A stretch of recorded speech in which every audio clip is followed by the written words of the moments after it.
샬롬, 하나님의 평화가 여러분의 삶에 가득하시길 바랍니다.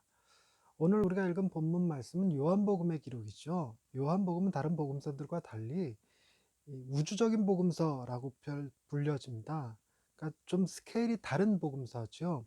요한복음의 이야기는 처음에 시작할 때 태초에라는 말로 시작하면서 그가 생명이었고 빛이었다라는 얘기, 은혜와 진리가 충만했다는 얘기, 그를 믿으면 하나님의 자녀가 되는 권세를 받는다는 얘기, 이런 얘기들이 쭉 써 있습니다. 그리고 난 다음에 세례요한이 등장해서 세례를 베푸는 장면이 나오고, 그리고 이어서 지나가다가 예수님을 세례 요한이 제자들과 함께 보자, 이런 얘기를 합니다. 29절에 이튿날 요한이 예수께서 자기에게 나오심을 보고 이르되 보라, 세상 죄를 지고 가는 하나님의 어린 양이로다 라는 얘기를 합니다. 세상 죄를 짊어진 하나님의 어린 양의 이미지가 있죠. 사람이 지은 죄를 그에게 덮어씌워서 그가 제물이 되어서 죽는 그런 존재, 그로 인해서 우리가 죄 사함을 얻게 될 거라는 약속을 확신하게 되는 그런 일종의 제물이었는데, 예수님이 바로 그와 같은 제물이라는 얘기입니다. 그래서 그 세례 베푸신 이후에 또 다음날 요한이 자기 제자 중 두 사람과 함께 섰다가 예수께서 거니심을 보고 말하되 보라, 하나님의 어린 양이로다 라고 이제 제자들한테 이분이다 라고 얘기를 해준 거죠. 그랬더니 제자들 중에 두 명이 예수님을 따르게 됩니다. 그 중에 한 사람이 시몬 베드로의 형제 안드레였고요. 안드레는 그의 형 시몬에게 가서 자기가 메시아를 만났다라고 얘기를 하고 베드로를 데려오게 됩니다. 그때 예수님이 베드로를 보고 요한의 아들 시몬이 장차 게바라 하리라, 이렇게 해서 게바가 베드로라는 뜻이, 반석이라는 이름의 베드로라는 뜻입니다. 그렇게 됐었어요. 그런데 그 다음날 사건이 또 이렇게 표현됩니다. 이튿날 예수께서 갈릴리로 나가려 하시다가 빌립을 만나 이르시되 나를 따르라 라고 얘기합니다. 빌립을 만나서 나를 따르라 그랬는데, 빌립은 그 자기가 예수를 만나자마자 뭔가 느낌이 있었어요. 깨달음이 있어서 자기 친구였던 나다나엘을 찾아가서 이렇게 얘기합니다. 45절 말씀에 모세가 율법에 기록하였고 여러 선지자가 기록한 그 일을 우리가 만났으니 요셉의 아들 나사렛 예수니라 라는 얘기를 합니다. 이 빌립이 나다나엘한테 이 얘기를 했는데, 나다나엘이 누구냐 하면요, 우리 예수님의 제자들 이름 쭉 외울 때 좀 잘 언급이 안 되는 이름이긴 한데 바돌로메라는 이름이 나옵니다. 바돌로메, 돌로메의 아들이라는 뜻인데, 이 바돌로메가 바로 오늘 본문에 나오는 나다나엘이었습니다. 근데 나다나엘에게 전했더니 그 나다나엘의 반응이 시큰둥했어요. 처음에 반응이 어땠냐면 46절에 나사렛에서 무슨 선한 것이 날 수 있느냐라고 얘기를 합니다. 보통 사람들이 나사렛에서 무슨 선한 것이 날 수 있느냐라는 말의 뜻을 어떻게 해석했냐면, 나사렛은 워낙 변방이고 시골이니까 그런 자그마한 시골 도시에서 어떤 인물이 나올 수 있겠느냐라는 약간의 비아냥거리는 이야기였죠. 그러니까 열등한 것을 지목함으로써 상대적 우월감을 취하려고 하는 인간의 이기적인 마음의 표현이다라는 얘기들을 많이 했었는데, 학자들에 따라서 이 말의 의미를 다르게 해석하는 분들이 더러 계십니다. 왜 그랬냐면, 이 나다나엘이 나사렛에서 무슨 선한 것이 날 수 있느냐라고 말을 했음에도 불구하고 예수님이 나다나엘을 처음 봤을 때 이렇게 얘기합니다. 47절인데요. 보라, 이는 참으로 이스라엘 사람이라 그 속에 간사한 것이 없도다라는 그냥 좋은 칭찬의 메시지를 줍니다. 정말로 나다나엘이 우월감에 쩔어서 이 나사렛이라고 하는 변방의 동네를 무시했었던 건데, 그런 사람에게 뭐 참 이스라엘 사람이다, 간사한 것이 없다라고 말한다는 것은 말이 어폐가 좀 있잖아요. 그래서 이 문제를 해결하기 위해서 과연 나다나엘이 얘기했던 나사렛에서 무슨 선한 것이 날 수 있느냐라는 말의 의미가 무엇일까를 이제 학자들이 연구를 했었어요. 그래서 그 중에 하나, 이제 여러 이론들 가운데 하나가 이런 게 있습니다. 메시아 전승들 가운데 하나가 이사야 11장 1절 말씀을 차용한 게 있어요. 이사야 11장 1절 말씀을 제가 읽어드리면 이런 말씀이 쓰여 있습니다. 이새의 줄기에서 한 싹이 나며 그 뿌리에서 한 가지가 나서 결실할 것이요 라는 말이 있어요. 이 말씀이 메시아 예언 구절로 알려져 있는데, 이새의 줄기라는 얘기는 다윗의 후손이라는 얘기고요. 그 뿌리에서 한 가지가 나서 결실할 거라 할 때 그 가지가 히브리어로 넷제르라고 하는 단어를 쓰는데, 이게 신약에 와서 나사렛을 지칭하는 말이다라고 믿었대요. 그래서 나사렛 전승이라고 불리는데, 나사렛에서 다윗의 후손이 나와서 이스라엘의 왕이 될 것이다라는 기대를 메시아 전승으로 갖고 있었던 것이죠. 그런데 이 메시아 전승을 갖는 사람들의 특징이 있었는데, 그것이 무엇이었냐면 극단적 민족주의 성향을 띠고 있었다는 것입니다. 그러니까 이스라엘이 두 번에 걸쳐서 세계화가 진행이 되는데, 첫 번째가 알렉산더에 의해서 지배당할 때고, 또 하나가 지금 헤롯에 의해서 지배당할 때 극 저 굉장히 급진적으로 헬라화가 이루어지죠. 그래서 빌립이라는 이름도 헬라어 이름이거든요. 근데 이 세계화에 찬성하는 사람들이 있었던 반면에 이 세계화에 반대하는 사람들이 있었습니다. 이 반대하는 사람들이 주로 급진적 민족주의를 따라서 메시아 전승 같은 것을 추구하는 메시아 운동을 일으켰던 사람들이었거든요. 대다수 이제 메시아 운동을 일으켰던 사람들이 되게 가짜로 판명나는 경우가 많았습니다. 드다와 같은 사람들이 있었는데, 드다가 죽고 나니까 그를 따르던 한 400여 명의 추종자들이 다 흩어지고 뭐 이런 일들이 있었던 거죠. 근데 이 메시아 전승의 하나가 나사렛 전승이었는데, 여기서 왕이 나온다고 하면 사람들이 "와 왕이다." 이렇게 추종을 하면 좋을 텐데, 사람들의 마음의 심리가 그렇잖아요. 이 왕이라고 생각해서 '이 사람 왕이다.'라고 얘기했는데 왠지 나하고 성향이 조금 안 맞아, 정치적 성향도 안 맞고 생각하는 것이 조금 다르고 이러면 그를 배척합니다. 그러니까 이런 형태의 메시아 운동을 나사렛 나다나엘은 좋게 보지 않았던 모양이에요. 그래서 나사렛 전승을 추종하는 사람들을 빗대어서 "나사렛에서 무슨 선한 것이 날 수 있느냐." 자기는 그 나사렛 전승, 그 왕위 계승자에 대한 이야기를 별로 신뢰하지 않는다라는 의미로 했다는 것입니다. 그런데 이 나사렛 전승에 대한 이야기가 단순히 이들만의 이야기가 이 나다나엘과 만의 이야기가 아니라 빌라도도 이야기를 알고 있었던 모양이에요. 그래서 예수님을 십자가에 못 박을 때 나사렛 예수 유대인의 왕이라고 썼던 것이 이들의 나사렛 전승을 비꼬는 형태의 명패였다고 그래요. 그래서 당시에 장로들이 예수님의 십자가 명패 달 때 거기다 자칭 유대인의 왕이라고 쓰라고 요구를 하는 장면이 나옵니다. 근데 빌라도가 그걸 빼버리죠. 그냥 유대인의 왕이라고 써버리고 말았는데, 이런 게 나사렛 전승을 거부했던 이유가 무엇이었냐면 하나님의 언약의 메시지를 거부했던 게 아니라 사람들의 심리가 너무 간사했다는 거예요. 자기 입맛에 맞으면 왕이고 그렇지 않으면 왕이 아니다. 우리가 추구하는 왕은 이런 왕이 돼야 돼라고 생각했던 것이 이 나사렛 전승의 한 단편이었기 때문에, 이런 식으로 해서 이스라엘이 회복될 게 아니다라는 생각을 가졌던 모양이에요. 그가 무화과 나무 아래에 있을 때 이게 예수님이 "너를 보았 무화과 나무 아래에 있을 때 봤다."라고 얘기하니까 나다나엘이 그 "나사렛에서 무슨 선한 것이 날 수 있느냐?"라고 했던 그 나다나엘이 태도가 돌변해서 "라삐어 당신은 하나님의 아들이시요 당신은 이스라엘의 임금이로소이다."라고 고백을 합니다. 그게 마치 뭐와 같냐면요 여러분. 그 나다나엘이 정말로 무화과 나무 아래에 있을 때 예수님이 지나가다 나다나엘이네 이러고 봤다라는 얘기가 아니라, 나다나엘 네가 어떤 사람인지 내가 알고 너 뭐 하고 있었는지 내가 다 보는 사람이다. 그러니까 나다나엘 입장에서 이분 대단한 분이다라는 생각을 가졌던 것입니다. 인간이라면 다 누구나 이런 나다나엘과 똑같은 반응을 보였을 거예요. 만약에 어떤 이가 저한테 와서 당신이 그 책상 앞에 앉아서 이렇게 글 쓰고 묵상하고 고민하고 고뇌하던 그 모든 것을 알고 있습니다라고 말한다면 제 마음도 혹할 것 같아요. "와 당신 위대한 사람 아닙니까? 뭐 선지자 아닙니까? 혹시 예언자 아닙니까?" 막 이렇게 얘기했을 것 같은데, 바로 그와 같은 느낌의 나다나엘이 고백을 그렇게 한 거거든요. 그랬더니 예수님이 조금은 특이한 반응을 보이셨어요. 어 50 절과 51절 말씀인데 "내가 너를 무화과 나무 아래에서 보았다 함으로 믿느냐?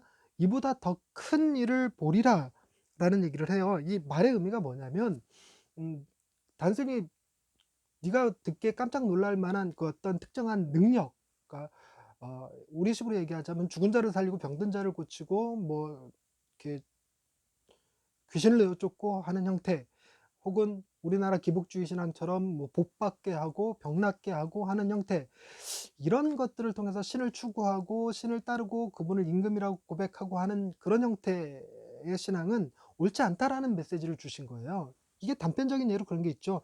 예수님께서 오병이어의 기적을 행하시고 바다를 건너가셨을 때 사람들이 다 따라왔는데, 그때 예수님께서 그들에게 "너희가 말씀을 듣고 변화된 게 아니라 떡을 먹고 배부른 까닭이다."라는 얘기를 해요. 그러니까 어 본질적인 신앙의 본질적인 것을 추구하기보다 외형적으로 드러나는 어떤 신비한 능력, 자기의 유익, 이익 이런 것들을 추구해서 따른다는 거죠. 오늘날에도 이런 예는 무수히 많습니다. 우리가 예수를 믿게 되는 이후에서부터가 자기의 유익이잖아요. '내가 예수 믿으면 좀 잘 될 거야. 내 이런 이생망 같은 삶에서 좀 더 빛나는 찬란한 보석과 같은 삶, 내가 물 같은 내 삶이 포도주같이 변화될 거야. 내 앞에 풍랑이 잔잔해질 거야. 내 앞에 길이 확 열릴 거야.' 막 이런 느낌으로 예수님을 믿을 때가 많잖아요. 한편으로는 이제 외국 가면 그런 경향들이 있는데 일단의 그 신교 단체 이런 느낌이에요. 그러니까 커뮤니티 형성을 위해서 이제 교회를 나오는 거죠. 뭐 신학에는 장사하려고 교회 나온다는 소리도 하고, 연애하려고 교회 나온다고도 하고, 혹은 표를 얻기 위해서 정치인들 교회 나온다고 하고 하는 이런 모든 것들이 다 간사함의 표현이잖아요. 마치 신실한 신앙인인 것처럼 꾸미지만 그 속에는 사실 자신의 유익을 추구하는 경향이 더 강한 거죠. 신을 따른다는 것은 신의 뜻에 순종하고 굴복한다는 것인데, 많은 사람들이 신을 내 이익에 사용하기 위해서 따르는 경향이 많아요. 근데 이런 단편적인 예가 이렇게 나다나엘처럼 묵상 많이 하고 이 나사렛 전생에 대해서도 고민 많이 하고, 그리고 그것을 선한 것이 나올 수 없는 것이다라고 얘기하는 사람조차도 내가 너 무화과나무에 있을 때 봤다라는 말 한마디에 그냥 혹해 갖고 어 당신은 임금입니다. 당신은 하나님의 아들이죠. 당신은 이스라엘의 임금이로소이다. 이렇게 고백한다는 거예요. 그랬더니 예수님 그렇게 하면 안 되고 그보다 더 큰 일을 볼 것이라는 얘기를 하십니다. 더 큰 일이라는 게 도대체 뭘까요? 그것이 놀랍게도 이렇게 얘기해요. 51절에 진실로 진실로 너희에게 이르노니 하늘이 열리고 하나님의 사자들이 인자 위에 오르락내리락 하는 것을 보리라. 이렇게 얘기를 하십니다. 그러니까 인자 위에라는 얘기는 예수님 위에라는 거겠죠. 하늘이 열려 있는데 하나님의 사자들이 누군지는 몰라도 인자 위에 오르락내리락, 오르락내리락 하는 걸 보게 된다는 겁니다. 이게 단순히 어 그냥 단순 생각으로는 천사들이 예수님이 밑에 계시고 위에 하늘이 열리면 하늘에서부터 천사들이 내려와서 예수님의 수종 두르고 뭐 이런 왔다 갔다 왔다 갔다 하는 신비한 역사 이런 걸 얘기할 수도 있는데, 다르게 생각해 보면요. 이렇게 묵상하는 힘이 강했던 나다나엘, 이렇게 무화과 나무 아래서 늘 언제나 묵상하고 연구하고 나사렛 전생에서 고민하고 뭐 이랬던 사람이 이 말씀을 받으면 굉장히 심오한 뜻이 담겨져 있어요. 요한도 어쩌면 이 메시지를 이곳에 기록한 이유도 그래서 요한복음을 우주적 복음서라고 불리우는 이유도 이런 데서 드러나는 건데, 나다나엘이 어떤 삶을 살았냐면요. 예수님과 함께하는 공생의 기간에는 거의 자신을 드러내지 않아요. 그래서 우리가 바돌로메 혹은 나다나엘에 대해서 아는 게 별로 없고 성경에 기록되어 있는 게 없어요. 그러나 전승에 의하면 나다나엘이 인도에 복음을 전하러 가서 거기서 어 순교를 당하게 되는데, 이 살가죽이 벗겨지는 순교를 당했대요. 그래서 제가 밀라노에 갔을 때 거기 두오모 성당이라는 큰 대성당이 있는데 거기에 예수님의 12 제자들의 동상들이 새겨져 있어요. 근데 그중에 이 나다나엘의 동상은 이렇게 사람이 살가죽이 벗겨지면 왜 해골 나오고 이렇게 근육 이렇게 나오고 뭐 뼈 나오고 뭐 핏줄 이런 거 튀어나오고 이런 거 보이잖아요. 이런 것들이 다 너무 섬세하게 조각이 되어 있는 거예요. 보기 되게 흉측해요. 그리고 그 사람의 인두껍이라 그래, 껍질 그거를 뭐 몸에 이렇게 휘감고 있어요. 그러니까 비위가 약한 사람 보면 기겁할 만한 형상을 만들어 놨거든요. 그러니까 그게 뭐냐면 이 나다나엘이 인도에 가서 이렇게 살가죽이 벗겨져서 죽임을 당했다는 거예요. 근데 이걸 두고 진짜로 살가죽이 벗겨져서 죽임을 당한 것이냐, 아니면 그걸 상징적으로 무엇인가를 보여주기 위해서 그렇게 만든 것이냐라는 논쟁이 조금 있거든요. 근데 이 상징적이다라고 보여주는 사람들은 왜 그런 얘기를 하냐면, 나다나엘의 특징이 간사함이 없는 거잖아요. 모든 인간은 다 간사하거든요. 심지어 예수님의 제자들도 예수님을 따르는 이유가 한편은 오른쪽에 한편은 그 좌편에 앉게 하기 위해서 뭐 이런 거잖아요. 그러니까 어떤 권력을 취하기 위해서, 유익을 취하기 위해서, 한 자리 차지하기 위해서 이루고 이제 예수님을 따르는 경향들이 있는데, 나다나엘은 그러지가 않았다는 거예요. 그러니까 인간의 그 진실함을 가지고 따르는 사람, 그러니까 속은 더러운데 겉으로는 신실한 척하지 않았다는 것을 보여주기 위해서 살가죽을 이렇게 딱 벗겼는데도 그는 사도였다, 뭐 이런 메시지를 담고 있다고 그래요. 근데 이런 얘기들을 들을 때 우리가 뜨끔하잖아요. 그러니까 저도 목사이기는 하지만 사실 한꺼풀 싹 벗겨 놓고 나면 이 안에 욕심이 얼마나 많겠어요.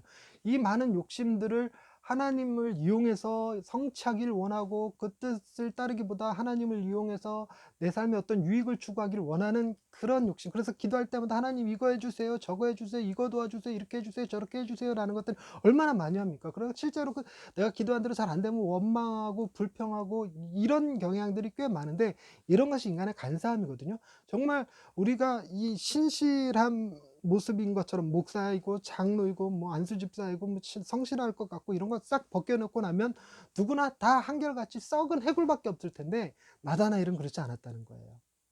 나다나엘은 그 안에 진실함이 있었다는 거죠. 근데 그런 진실함을 가진 나다나엘이 이 말씀을 어떻게 묵상했을까? 저는요, 이 말씀 묵상하면서 뭔가 되게 놀라우면서 그런데, 하나님의 사자들, 인자 위에 오르락내리락 하는 하나님의 사자들이 과연 누굴까? 나다나엘이 이걸 자신이라고 생각하지 않았을까? 이런 생각을 하는 겁니다. 왜냐하면요, 하늘이 열린다는 것 자체가 이렇게 우리가 개천절 얘기하다시피 새로운 나라가 시작되는 것을 의미하죠.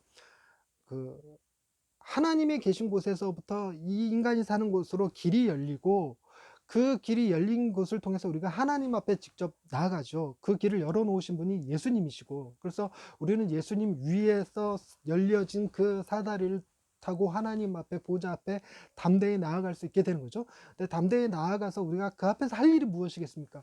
하나님의 뜻에 순종하는 일을 하겠지. 그 앞에 가서 하나님 이거 해주세요, 하나님 이거 왜 이렇게 하셨어요 라고 따지고 이런 거 아니잖아요. 어느 목사님처럼 하나님도 내 앞에서 꼼짝 못해 뭐 이런 일에 이건 신성모독 이런 일은 아닐 테니까요.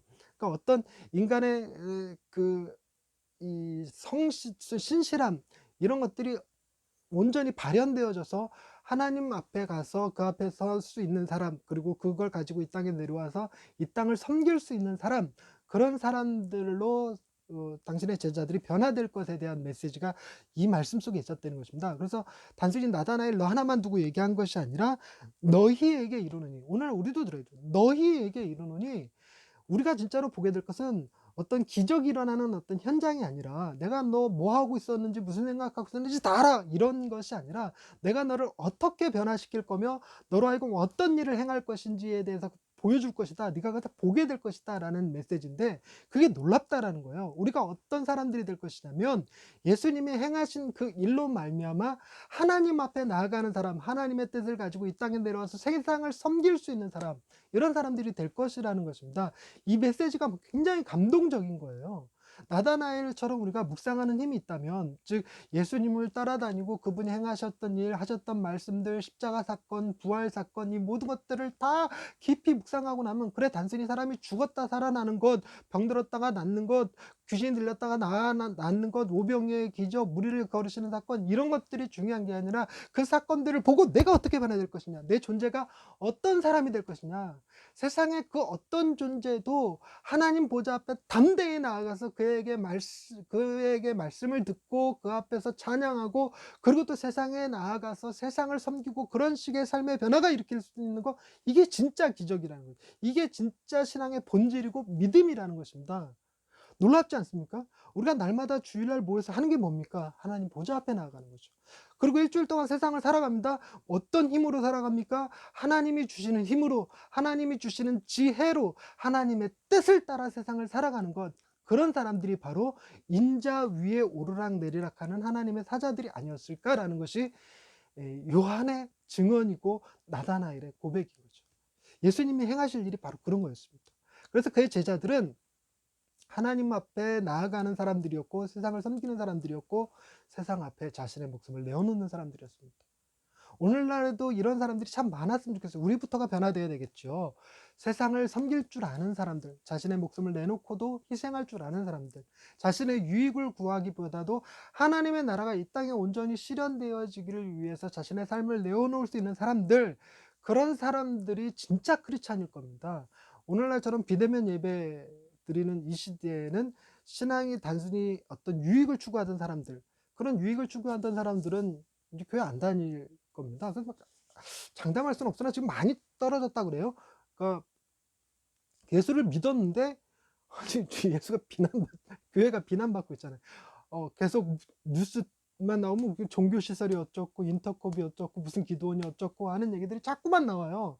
뭐 대면 예배를 강행하는 교회들이 있다는 둥 그래서 막 비난의 대상이 되고 그러는데, 사실 제가 이게 깜짝 놀랐던 게 작년에 그 연예대상 같은 거 보잖아요. 그런 거 볼 때 연예인들 중에서 하나님께 감사하다고 고백하는 사람들이 꽤 많았어요. 왜 꽤 많다고 느꼈냐면, 작년 같은 분위기라면요, 오히려 자신이 예수 믿는다는 걸, 교회 다닌다는 걸 숨길 법한 분위기였잖아요. 그러니까 교회 다닌다는 것이 결코 이렇게 자신의 사회생활에 도움이 안 되는 그런 한 해였거든요. 좀 창피하긴 해도. 그랬었단 말이에요. 그럼에도 불구하고 이렇게 연예인들이 자기가 예수 믿는 사람이라는 걸 상 받을 때 다 오픈하는 것을 보면, 참, 그러면 '그분들도 참 대단한 신앙이다.' 이런 생각이 들기는 들어요. 그러나 이렇게 자신의 유익만을 추구했던 사람들이라면, '아, 교회 나가서 내가 덕을 봐야지. 장사해야지.' 그런데 옷 뜬금없이 '예수쟁이들이 운영하는 식당은 거부합니다. 안 가겠습니다.' 뭐 "불매 운동 벌이겠습니다." 뭐 이런 게 한동안 분위기였기 때문에, 그런 거에 위협을 느끼는 사람들은 아마 교회를 안 나갔을 겁니다. 그런데 이제 예수 믿는 사람들이라면 우리가 어떤 삶을 살아야 될까요? 진짜 믿음으로 받아들인다면 내 유익에 반하더라도, 온전히 주님과 하나 되지 못한, 아니면 온전히 내 유익에 부합되지 못한다 할지라도, 반대로 내 삶을 들여서 희생해야 한다 할지라도, 예수님의 사랑 때문에 억지로 하는 것이 아니라, 세상에서 손가락질 받더라도 하나님 앞에 나아가서 세상 사람들을 위해서 중보하고, 하나님의 능력과 사랑과 힘을 가지고 이 땅에 내려와서 세상을 섬길 줄 아는 사람이 되게끔 하시는 것, 그것이 진짜 능력이라는 거예요. 사람을 고치는 거, 병든 자를 낫게 하는 거, 귀신을 쫓아내는 거, 죽은 자 살리는 거, 그것보다도 더 본질적인 거, 바로 내가 너희를 하늘과 땅을 연결하는 자요, 세상을 섬기는 자요, 세상에 하나님의 나라가 임하게 하는 자로 세울 것이다 라는 메시지가 바로 이 메시지였다는 것입니다. 사랑하는 성도 여러분, 올 한 해 우리가 그랬으면 좋겠어요. 이제 코로나가 끝나고 교회가 정상화되어지면, 우리가 예수님께 받은 사랑과 은혜를 가지고, 비록 기독교인들을 혐오하고 비난할지라도 그들 앞에 나가서 용서를 구하고 그들을 섬기고, 더 많이 세상에서 내 것을 내어놓으며 하나님의 사랑을 전하고 하나님의 나라를 이 땅에 이루는 일에 크게 쓰임받는 저와 여러분이 되실 수 있기를 바랍니다. 하나님이 바로 그렇게 우리를 사용하실 줄로 믿습니다. 기도하십시다. 하나님, 우리는 간사한 사람들이라 하나님의 뜻보다 내 욕심이 중요하고 내 뜻이 더 훨씬 중요하다고 여기는 사람들입니다. 그러나 겉으로는 신실한 척, 하나님을 위하는 척, 가식적인 모습을 보일 때가 많죠. 우리의 한꺼풀을 벗겨놓고 보면 우리도 어쩔 수 없는 죄인임을 고백합니다. 그러나 우리에게 희망이 있음은 예수 그리스도를 바라봄으로 주님 앞에 예배하고 주님의 말씀을 듣고, 그러면서 점점 우리의 삶이 변화되어질 것을 믿습니다. 우리도 하나님과 세상 사이에 오르락내리락하며 하나님의 사랑과 능력으로 세상을 섬기고 세상의 죄를 하나님 앞에 가지고 나아가 중보하며, 그렇게 신앙의 본질을 붙들고 살아가는 저희들이 되게 해주실 것을 믿습니다. 그것을 기대하며 예수님의 이름으로 기도드립니다. 아멘.